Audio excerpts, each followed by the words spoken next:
O sermão que você está prestes a ouvir agora foi extraído do livro de sermões de Charles Finney, de uma série de 3 livros, contendo mais de 60 sermões inéditos na língua portuguesa. Tem acesso a esses livros aqui na descrição. Fique agora com o sermão Autoenganadores. Deus abençoe.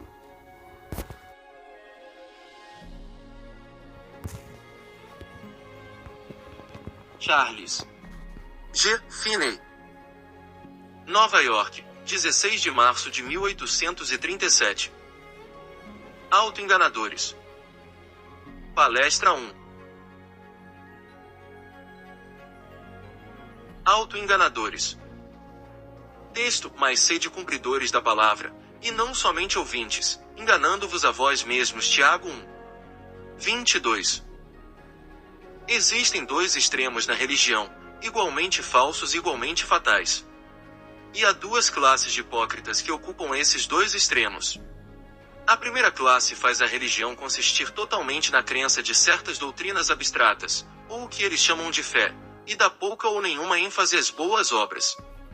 A outra classe faz com que a religião consista totalmente em boas obras, quero dizer obras mortas, e dá pouca ou nenhuma ênfase à fé em Jesus Cristo, mas espera a salvação por suas próprias ações. Os judeus pertenciam geralmente à última classe mencionada.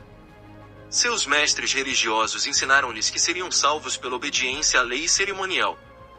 E, portanto, quando Paulo começou a pregar, ele parece ter atacado mais especialmente esse erro dos judeus. Ele estava determinado a levar a questão principal, que os homens são justificados pela fé em Jesus Cristo, em oposição à doutrina dos escribas e fariseus, que a salvação é pela obediência à lei. E ele insistiu neste ponto com tanta seriedade, em sua pregação e em suas epístolas, que o levou e estabeleceu a fé da igreja na grande doutrina da justificação pela fé. E então certos indivíduos na igreja se apegaram a essa doutrina e a levaram ao extremo oposto, e sustentaram que os homens são salvos pela fé completamente, independentemente de obras de qualquer tipo. Eles negligenciaram o princípio claro, de que a fé genuína sempre resulta em boas obras, e é em si uma boa obra. Eu disse que esses 2 extremos, o que faz a religião consistir totalmente em obras externas e o que a faz consistir totalmente na fé, são igualmente falsos e igualmente fatais. Aqueles que fazem a religião consistir totalmente em boas obras, ignoram o fato de que as próprias obras não são aceitáveis a Deus, a menos que procedam da fé. Pois sem fé é impossível agradar a Ele. E aqueles que fazem a religião consistir totalmente na fé, ignoram o fato de que a verdadeira fé sempre opera pelo amor e invariavelmente produz as obras do amor. Eles são igualmente fatais, porque, por um lado, sem fé eles não podem ser perdoados ou justificados, e, por outro, sem santificação, eles não podem ser preparados para os empregos ou prazeres do céu. Que um pecador se afaste completamente de seus pecados e suponha que suas obras sejam tão perfeitas quanto ele pensa que sejam, e ainda assim ele não poderia ser perdoado, sem fé na expiação de Jesus Cristo. E assim, se alguém supõe que pode ser justificado pela fé enquanto suas obras são más, deve saber que sem santificação sua fé está morta e não pode nem mesmo ser o instrumento de sua justificação. Parece que o apóstolo Tiago pretendia nesta epístola colocar este assunto no terreno certo, e mostrar exatamente onde estava a verdade, e explicar a necessidade e a razão da necessidade da fé e das boas obras. Esta epístola é muito prática e enfrenta todas as grandes questões práticas do dia e as decide. As doutrinas na religião são de 2 classes, as que se referem a Deus e as que se referem à prática humana. Muitos limitam sua ideia de doutrinas religiosas à primeira classe. Eles acham que nada é propriamente chamado de doutrina, mas o que diz respeito a Deus, seus atributos, modo de existência, decretos e assim por diante. Quando avisei que deveria começar um curso de palestras práticas, espero que você não tenha entendido que eu quis dizer que as palestras não seriam doutrinárias ou não teriam doutrina nelas. Meu desígnio é pregar, se o Senhor quiser, um curso de palestras sobre doutrinas práticas. A doutrina que me proponho a considerar esta noite é esta. Aquele professor de religião que não pratica o que admite ser verdade, está enganando a si mesmo. Existem 2 classes de hipócritas entre os que professam religião, os que enganam os outros e os que enganam a si mesmos. Uma classe de hipócritas são aqueles que, sob uma especiosa moralidade e demonstração de religião, encobrem a inimizade de seus corações contra Deus e levam os outros a pensar que são pessoas muito piedosas. Assim, os fariseus obtiveram a reputação de serem notavelmente piedosos, por sua demonstração externa de religião, suas esmolas e suas longas orações. A outra classe é aquela mencionada no texto, que não engana os outros, mas a si mesmo. Estes são ortodoxos no sentimento, mas soltos na prática. Eles parecem supor que a religião consiste em uma parcela de noções, sem levar em conta a prática, e assim se enganam ao pensar que são bons cristãos enquanto destituídos da verdadeira santidade. Eles são ouvintes da palavra, mas não praticantes. Eles amam a pregação ortodoxa e têm grande prazer em ouvir as doutrinas abstratas da religião exibidas, e talvez tenham voos de imaginação e sentimentos brilhantes em vista do caráter e governo de Deus, mas não têm o cuidado de praticar os preceitos da palavra de Deus, nem estão satisfeitos com a pregação das doutrinas que se relacionam com a prática humana. Talvez haja alguns presentes esta noite de ambas as classes de hipócritas. Agora, observe. Não vou pregar esta noite para aqueles de vocês que, por grande rigor moral e demonstração externa de religião, enganam os outros. Dirijo-me agora àqueles de vocês que não praticam o que sabem ser verdade, que são ouvintes e não praticantes. Talvez seja melhor eu dizer, para chamar a atenção, que é altamente provável que haja vários aqui agora, desse caráter. Não sei seus nomes, mas desejo que entendam que, se são desse caráter, são as pessoas com quem estou falando, como se eu chamasse seus nomes. Quero dizer você. Você ouve a palavra e acredita nela na teoria, enquanto a nega na prática. Eu digo a vocês que vocês se enganam. O texto prova isso. Aqui você tem um expresso assim diz o Senhor para isso, que todos esses personagens são auto-enganadores. Eu poderia citar uma série de outras passagens das Escrituras, que vão direto ao ponto, e deixá-las lá. Mas desejo chamar sua atenção para algumas outras considerações, além do testemunho direto das Escrituras. Em primeiro lugar, vocês não acreditam verdadeiramente na palavra. Você ouve e admite que é verdade, mas não acredita verdadeiramente. E aqui deixe-me dizer que as próprias pessoas estão sujeitas a engano neste ponto. Não que sua consciência os engane, mas eles não entendem o que é que a consciência testifica. Duas coisas são indispensáveis para a fé evangélica ou salvadora. A primeira é a convicção intelectual da verdade de uma coisa. E aqui não me refiro apenas à verdade abstrata disso, mas em sua relação com você. A verdade, em sua relação com você, ou sua relação com sua conduta, deve ser recebida intelectualmente. E então a verdadeira fé inclui um estado correspondente do coração. Isso sempre entra na essência da verdadeira fé.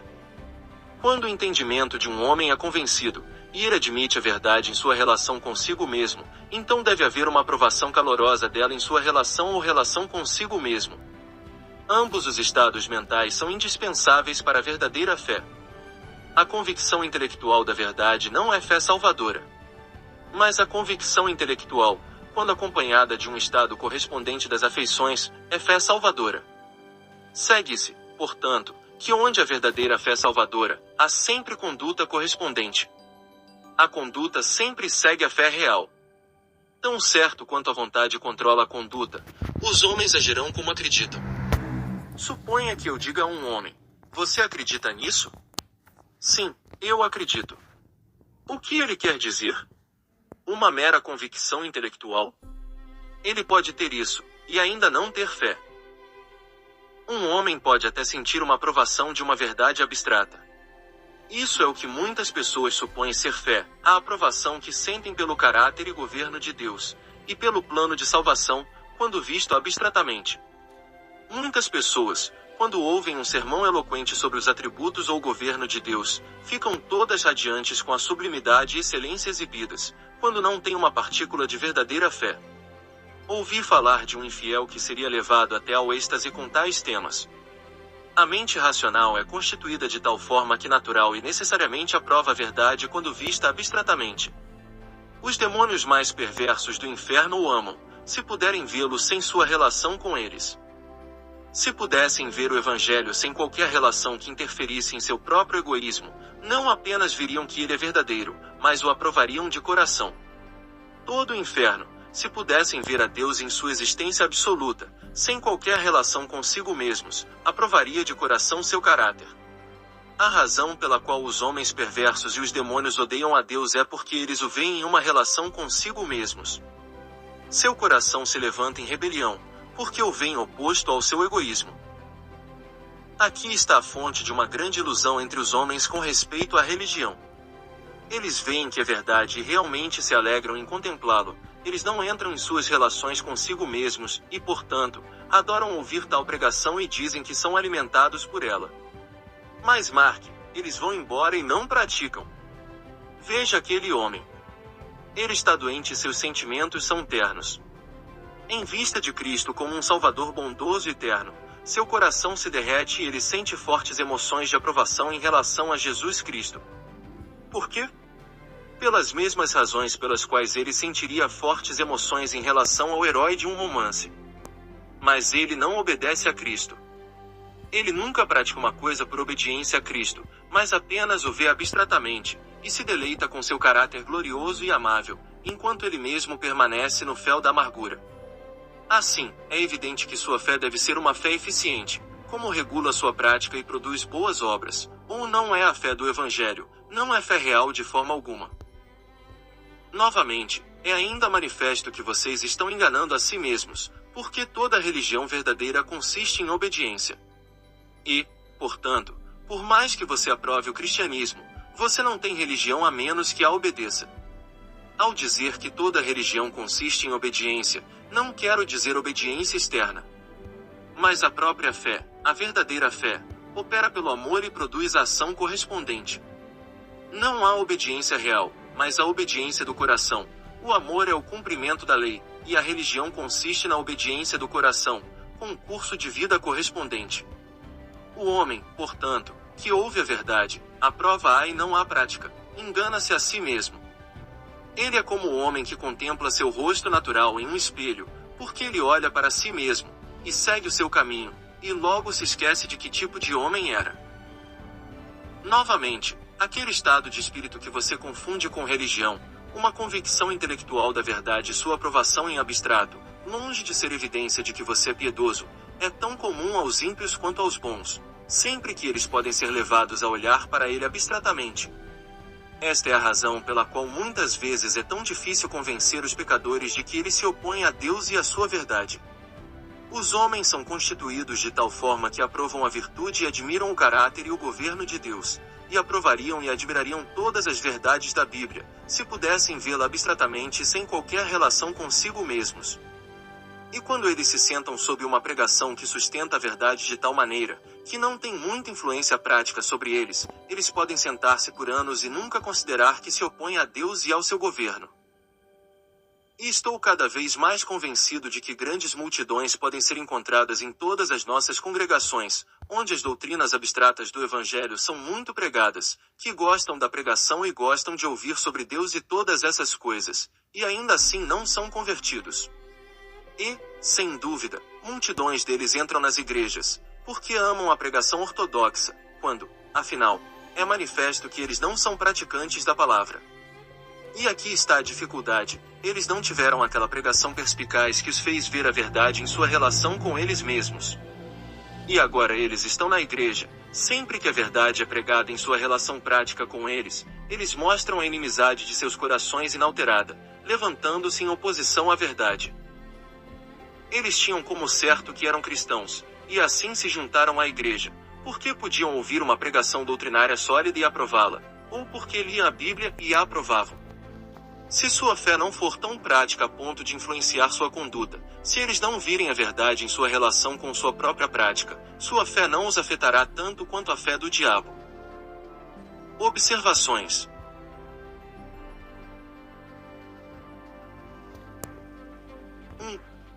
Grande dano tem sido causado por falsas representações a respeito da maldade dos verdadeiros cristãos.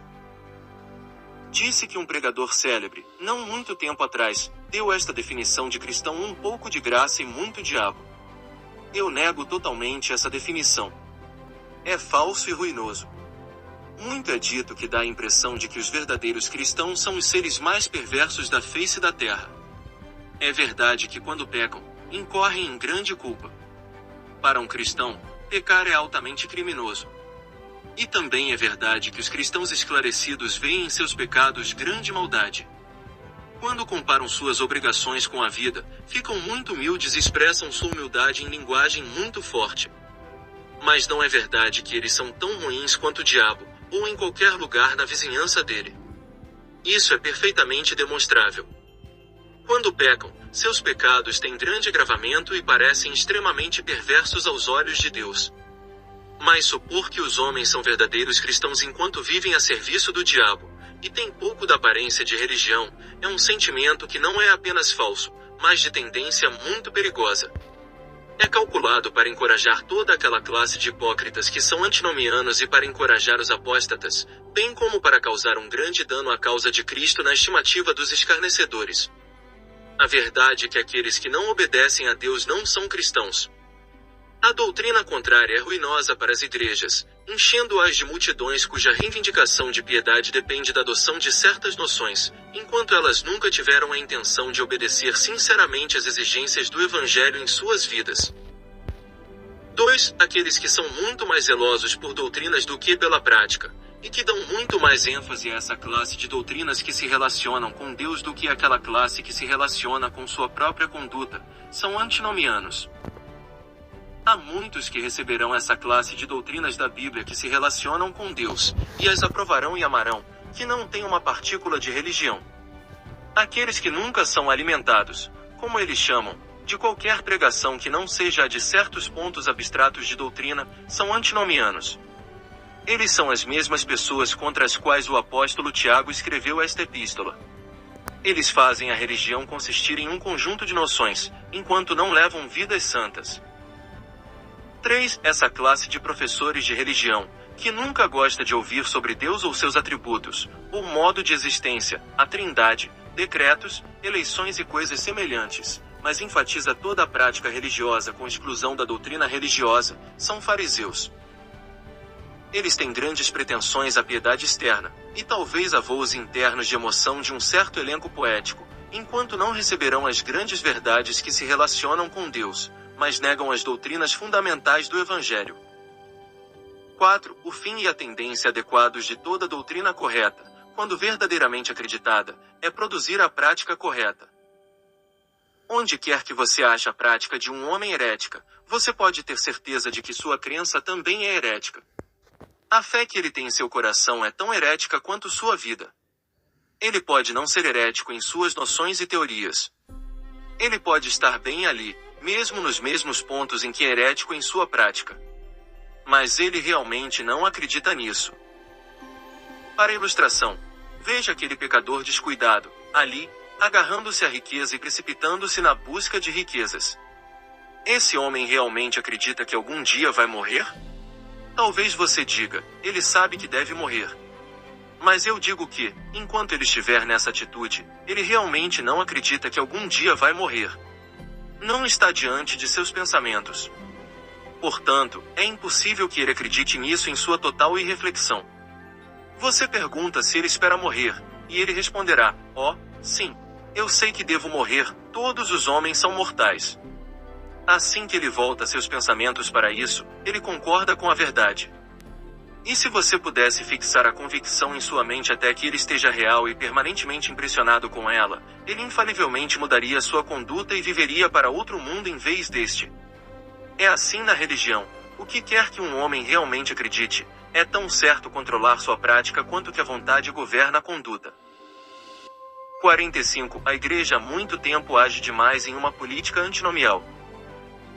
Ela tem sido pegajosa com as doutrinas mais abstratas e deixou as mais práticas muito fora de vista. Ela deu maior ênfase à ortodoxia nas doutrinas que não são práticas do que nas práticas. Olhe para os credos da Igreja e veja como todos eles colocam a ênfase principal nas doutrinas que têm pouca relação com nossa prática. Um homem pode ser o maior herege em pontos de prática, desde que não seja abertamente profano e vicioso, e ainda assim mantenha uma boa posição na Igreja, quer sua vida corresponda ao Evangelho ou não. Isso não é monstruoso? E, portanto, vemos que, quando se tenta purificar a Igreja em relação a erros práticos, ela não pode suportá-lo. Por que mais tanta excitação é produzida pela tentativa de limpar a igreja da participação nos pecados de intemperança, quebra do sábado e escravidão? Por que é tão difícil induzir a igreja a fazer algo eficaz para a conversão do mundo? Quando a igreja será purificada ou o mundo convertido? Não até que seja um ponto estabelecido, que a heresia na prática é a prova da heresia na crença. Não enquanto um homem pode negar todo o evangelho em sua prática todos os dias, e ainda manter sua posição na igreja como um bom cristão. 6. Veja como um ministro pode ser enganado com relação ao estado de sua congregação. Ele prega muito sobre as doutrinas abstratas, que não se relacionam imediatamente com a prática, e seu povo diz que é alimentado e se regozija nisso, e ele pensa que eles estão crescendo na graça, quando na verdade não é sinal certo de que haja qualquer religião entre eles. É manifesto que esta não é uma evidência certa. Mas se quando ele prega doutrinas práticas, seu povo mostra que ama a verdade em sua relação consigo mesmo, e a mostra praticando-a, então eles dão evidência de verdadeiro amor à verdade. Se um pastor descobre que seu povo ama a pregação doutrinária abstrata, mas que, quando ele vem insistir nas doutrinas práticas, eles se rebelam, ele pode ter certeza de que, se eles têm alguma religião, ela está em um estado inferior, e se eles descobrirem um julgamento justo que não pode levá-los a ela, de modo a receber doutrina prática, ele pode estar convencido de que eles não têm uma partícula de religião, mas são uma mera companhia de antinomianos, que pensam que podem ir para o céu com uma fé morta na ortodoxia abstrata. 8. Veja que grande multidão de professores de religião existe, que estão enganando a si mesmos. Muitos supõem que são cristãos pelas emoções que sentem em vista da verdade, quando na verdade o que recebem é a verdade apresentada à mente de tal forma que não veem sua relação com eles mesmos.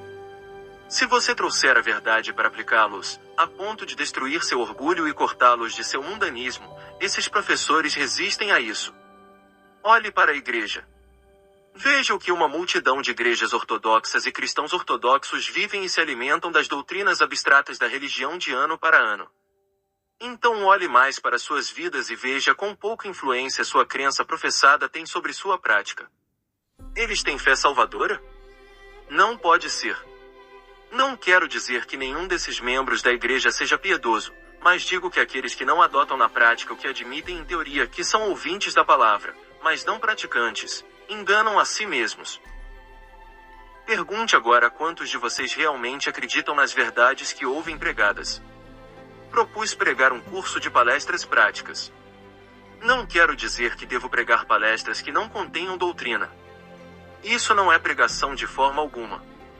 Mas o que desejo é ver se você, como igreja, fará o que acredita ser verdade. Se eu não conseguir convencê-lo de que qualquer doutrina que eu possa manter é realmente verdadeira, isso é outro assunto. Essa é razão suficiente para que você não faça isso. Mas se eu conseguir provar pelas escrituras e convencer seu entendimento de que é verdade, e ainda assim você não o praticar, terei a evidência diante de meus próprios olhos qual é o seu caráter, e não mais me enganarei com a ideia de que esta é uma igreja cristã. Estás cônscio de que o Evangelho está produzindo um efeito prático sobre ti, de acordo com o teu progresso no conhecimento? Está afastando você do mundo?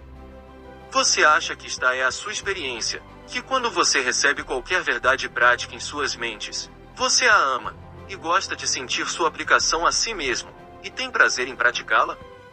Se vocês não estão crescendo na graça, tornando-se cada vez mais santos, entregando-se à influência do Evangelho, vocês estão se enganando a si mesmos como está agora com vocês que são presbíteros desta igreja? Como é com vocês que são chefes de família todos vocês? Quando você ouve um sermão, você o agarra e o leva para casa e o pratica, ou você o recebe em suas mentes, aprova e nunca o pratica.